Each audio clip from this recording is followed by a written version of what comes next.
Sveiks, draugs! Vai tu zini, kur tu būsi visvairāk gaidīts 16. augusta vakarā? Es zinu. Ikšķilē. Startautiskajā operetes festivāla galā koncertā. Ikšķiles brīvdabas estrādē. Tur dzirkstīs visskaistākā mūzika, kas atvērs visu mūsu sirdis.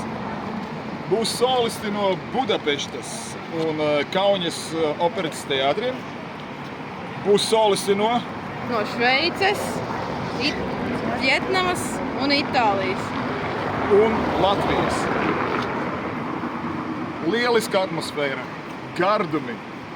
Un pēc koncerta mēs neejam mājās kā parasti, bet dejojam valšus zem zvaigznēm. Ņem līdzi draugu un tiekamies 16.